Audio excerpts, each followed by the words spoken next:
장교인 여러분 안녕하십니까? 장교한 그것이 알고 싶다의 송재혁입니다. 오늘 9월 3일 방송 현장에서 직접 시설을 운영하고 계시는 원장님들을 모셔서 대답을 좀 나눠보도록 할 텐데요. 오늘 그 첫 번째 순서로 동두천에서 동원효 실버센터 운영하고 계시는 차유미 원장님을 모셨습니다. 네, 원장님 시청자분들께 인사 한번 좀 부탁드리도록 하겠습니다. 네, 안녕하세요. 차유미입니다. 네. 아주 인사가 너무 짧으시네요. 네.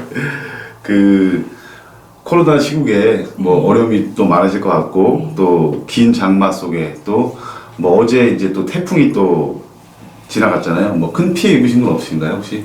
네, 그쪽 지역에는 크게 이제 입은 건 없고요. 네. 네, 비도 그렇게 그닥 많이 내리지 않고 잘 넘어간 것 같습니다. 아, 예. 다행입니다. 그러면 저희가 질문을 한번 드려볼게요. 먼저 차유미 원장님께서는 이 장교환 기관 그 시설이죠. 한 네네. 70인, 80인 정도 되는 규모로 알고 있어요. 네네. 그곳에 이제 시설장으로서 한 6년 정도 경험이 있으신 것으로 알고 있는데 혹시 그 노인요양시설에 시설장으로 이제 몸담게 되신 계기라든지 동기나 이런 것들이 있으실까요? 네, 제가 이제 간호사로 노인 이제 요양병원에서 근무를 하다가 이제 어떻게 계기가 돼서 장기요양기가 요양원으로 이제 오게 됐는데 같은 맥락이라 생각하고 처음에 이제 시도는 했습니다. 그러니까 RN 출신이시고 네. 그게 이제 계기가 되신 거네요. 네네. 요양원에 이제 그 요양원 운영에 이제 참여하게 되신. 그럼 다음 질문으로 넘어가서 기관을 이제 한 6년 정도 운영을 하셨으니까 운영을 하시면서 어떤 가장 중요하게 생각해야 되는 포인트 이런 것들이 있을까요 혹시? 네. 첫 번째로 네. 이제 친절, 그 다음에 두 번째는 질 좋은 서비스, 네. 그 다음에 세 번째는 네. 종사자의 역량 강화 예. 등이 있는데요. 예. 첫 번째로 친절에 대해서는 네. 누구나 다 모든 서비스든 친절을 베이스로 해야 되는데 네. 장기요양 기관은 이제 노인성 질환을 앓고 있는 치매나 파킨슨이나 뇌졸중 등 그 뇌에 관련된 질환을 앓고 있는 사람들이 많기 때문에 이게 이제 친절도 사람의 이제 감정이 이입이 되기 때문에 정말 중요한 포인트가 된다고 생각을 하고요. 네. 그리고 이제 질 좋은 서비스를 만들기 위해서는 여러 가지 환경, 자원, 사람 여러 가지 이제 포함이 되겠죠. 네. 그런데 종사자의 역량 강화도 네. 이게 이제 포인트가 된다라고 생각을 합니다. 아, 예. 좋은 말씀이십니다. 다음 질문 넘어가서 우리 그 장교환 기관은 특히나 이제 그 정부와 지자체의 규제가 상당히 좀 심한 그런 사업이라고 지금 알려지고 있는데요. 그렇다고 한다면 이제 그 중에서 가장 힘든 정부의 규제라든지 통제 이런 것들이 있으실까요? 네. 다들 이제 운영자의 이제 마인드로 보자면 네. 여러 가지 많겠죠. 근데 제가 이제 한 케이스로 얘기를 하면 이제 세세한 부분인데 이것은 네. 이제 노인 학대에 대한 그런 거를 이제 강화를 하고 그리고 노인보호 전문 기관을 설치를 해서 네. 감시를 하고 그거에 대해서 좋은 계기를 취재는 했는데 그것은 조금 잘못됐다라고 생각을 합니다. 그 이유는 네. 자, 요양보호사가 근무를 하시면서 감정이입이 되고 어르신한테 좋게 할 것도 이제 감정이입을 하다 보면 그게 노인 학대로 번질 수가 있잖아요. 네. 그러니까 운영자 입장에서는 네. 근로자한테 충고하고 조언하고 그렇게 하면 안 된다라고 했음에도 불구하고 우리 이제 근로자가 그거를 반성하지 않고 계속 그렇게 했을 때에는 뭔가 규제가 필요하잖아요. 네. 그래서 시설장인 제가 네. 노인 보호 전문 기관에 예. 이제 신고를 했는데 네. 근데 이제 노인보호 전문 기관에서 왔을 때 예. 요양보호사의 노인 학대가 일부 인정이 된다라고 했습니다. 네. 자, 근데 여기서 문제는 예. 그 시설장인 제가 신고를 해도 예. 센터 시설에 피해는 입는다. 음. 요걸 해서 지자체에다가 해서 결과를 보고를 하면 예. 이제 지자체에서는 시청이나 이런 데서는 그거 행정처분을 하는 게 거기에 이제 규제가 있잖아요. 네. 규정이 있잖아요. 네. 그거를 또 시행을 하려고 그러면 이게 어느 패턴에 맞춰서 이거게 저기를 하는지 예. 참 나라에서 좋은 취재는 좋으나 그 선을 어디까지 해야 되고 그리고 이게 어느 선까지 지켜야 되나 이렇게 네. 만약에 이렇게 해서 자진해서 이렇게 했음에도 불구하고 그것은 어쨌든 인정하니까 시설에 책임이 있어서 행정처분을 한다. 네. 이게 과연 맞는 말일까요? 저는 이런 거가 조금 이제 이런 규제를 그러니까 매뉴얼을 따라서 이렇게 만든다기보다는 그 현장에 네.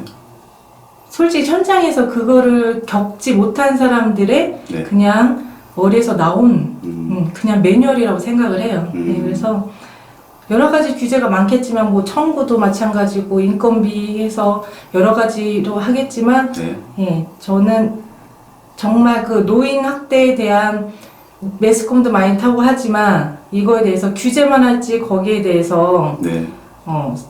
뭐 디테일하게 이렇게 정책을 어떻게 시행한다 그런 결론이 없기 때문에 이것은 어느 기관이든 시설장이 이렇게 노인 학대를 정말 내가 솔선수범해서 이거를 저기 돼야 된다 그런 사업장은 없다라고 생각을 합니다. 그렇죠. 네. 그러니까 쉽게 말씀드리면 노인 학대라는 것이 일단 일어나지 않아야 되는데 네. 시설 내에서 만약에 그런 사건이 발생했을 경우 최초로 이제 뭐 목격을 했다든지 아니면 그 사실을 알게 된 자는 먼저 선제적으로 신고를 하게 돼 있잖아요, 무조건. 네, 네. 근데 예를 들어 시설장님이 그 직원분의 그 학대를 그 목격을 하고 그거에 대해서 매뉴얼에 따라서 자진 신고를 했는데 그게 결국은 기관의 피해로 돌아오는 네, 네. 이런 문제가 있다. 네. 그러므로 이것이 과연 실효성이 있겠느냐? 그죠. 누가 그럼 자진 신고를 하겠느냐? 이런 부분에 대해서 말씀해 주시는 거잖아요. 그죠. 이제 그 노인보호 전문 기관에서 그러면 이렇게 자진 신고를 했을 때 네. 누가 이렇게 자기 시설에 피해를 입히면서 누가 하겠냐? 이건 어디다 질의를 해야 되냐? 했더니 보건복지부에 질의를 하라라고 얘기를 하고 그러면 저 취소하겠다라고 해서 어쨌든 결론 그렇게 됐는데 이런 악순환들이 굉장히 많은 것 같아요. 그렇죠. 그러니까 기관 내에서 그 노인학대가 일어나는 것에 대해서 그 시설장이나 그 대표자의 책임이 일부 있을 수 있지만 뭐 사실 시설장님이나 뭐 대표자님이 슈퍼맨도 아니고 예를 들어 요양보호사분들의 그 뭐 일탈 이런 것들에 대해서는 어떻게 할 수가 없잖아요. 네. 물론 교육 같은 거를 충실히 하고 하시겠지만 그렇죠. 교육을 한다고 해도 사람인지라 개개인의 성향이 있고 그렇죠. 그리고 요양보호사라는 그 직업의 사명감을 갖고 하시는 분들이 물론 많긴 해요. 근데 되려 그런 사명감조차도 없이 그냥 생계형으로 유지를 하는 그런 이제 근로자도 있기 때문에 이제 자체적으로 교육을 하고 하지만 이런 제도에 대해서는 좀 명확한 부분이 좀 필요하다고 생각합니다. 네. 좋은 말씀이시네요. 결국은 뭐 그 종사자들의 그 좀 처우 개선이 이루어진다면 이런 것들도 좀 해결이 되지 않을까, 해소가 되지 않을까 싶은 생각이 듭니다. 네. 그 다음 질문으로 넘어가서 이제 뭐 한 6년 정도 운영을 하셨으니까 이제 어르신을 모시면서 시설장으로서 가장 그 보람을 느끼셨던 사례 뭐 이런 것들이 있으시면 한번 말씀해 주시겠습니까? 제가 이제 병원에서 근무를 하다 보면 어르신들을 치료 목적으로 이렇게 하기 때문에 어르신들에 대한 억제 부분이 굉장히 많았어요. 근데 이제 장기요양 기관에는 그런 치료 목적이 아니라 남은 삶을 영위하는 기관, 그러니까는 소규모의 소사회생활이라고 해야 되나? 네. 그래서 어르신들이 웃고 떠들고 울고 싸우고 하시는 이렇게 혼자 무료하게 있으신 것보다 옆에 어르신이랑 싸우는 그조차도 제가 봤을 때는 참 어르신 위해서는 참 좋은 일이 아닌가. 그렇죠. 예. 네. 네. 그래서 이 장기 요양이 그 제도의 취지는 좋은데 이 정부가 개입하는 방향과 궤도는 조금 문제점이 있다라고 생각을 합니다. 네, 알겠습니다. 네. 그러면 그 다음 질문 넘어가서 기관을 운영하시면서 뭐 그 대상이 누가 됐든 간에 꼭 이것만큼은 좀 바꿔줬으면 좋겠다. 뭐 이런 사항이 있으실까요? 네. 이제 여러 기관이 많이 생기다 보니까 이제 그 기관에 대한 평가를 시행을 하잖아요. 예. 근데 그 평가에 대한 매뉴얼을 딱 쥐어주고 예. 그 기관에서 예. 이걸 맞춰서 운영을 해라 라는 매뉴얼이 있잖아요. 네네. 근데 그것은 예. 정말 질 좋은 서비스를 위함이 아니라고 생각합니다. 아, 예. 네. 왜냐하면 예. 그 평가 1번에서 뭐 80개의 항목을 다 일일이 맞춰가면서 제가 성적을 저기에서 뭔가 인텐시브를 얻기 위해서 네. 그 매뉴얼만 갖고선 서류만 갖고 이렇게 아주 실질적으로 어르신들의 질 좋은 서비스를 할 수가 없는 상황이 생겨요. 예를 들어서 인력이 이제 풍부하고 하면 예. 자 실질적으로 프로그램이나 뭐 여러 가지 이렇게 운영을 하면서 예. 개입을 하면서 그거에 대한 매뉴얼 대해서 예. 이렇게 해서 평가를 준비를 하는 게 보다는 네. 제 생각에는 네.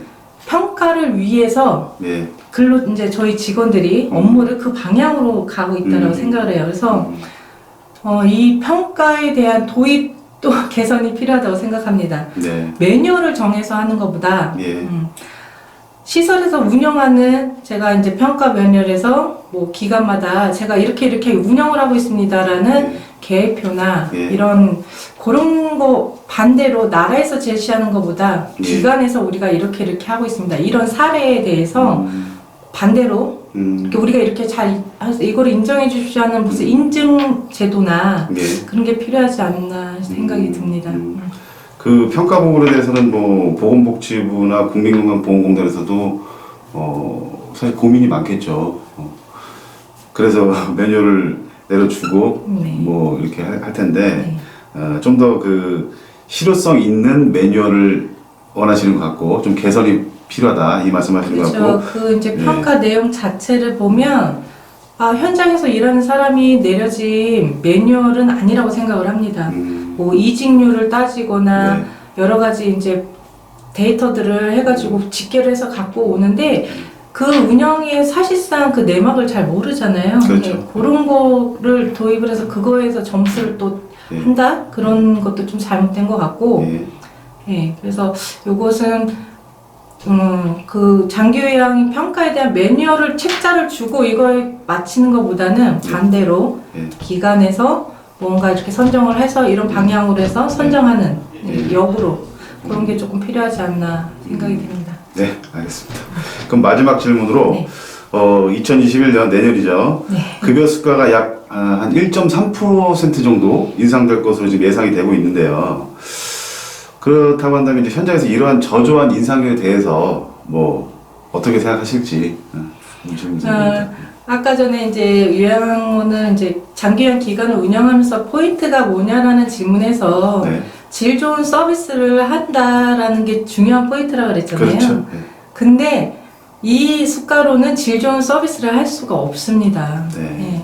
지금 1.3% 인상으로 해서 네. 그 대비 또 최저임금도 올라가고 네. 그러다 보면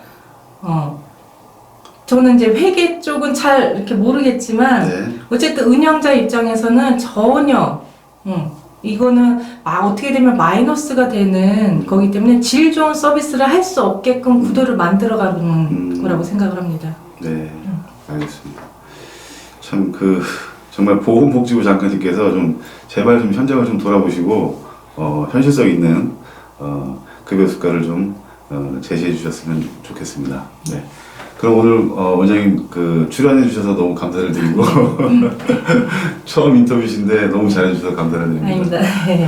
네, 그럼 오늘 9월 3일 장기요양 그것이 알고 싶다 현장의 소리는 여기서 마치도록 하겠습니다. 네, 여러분 시청해 주셔서 감사합니다. 네, 감사합니다.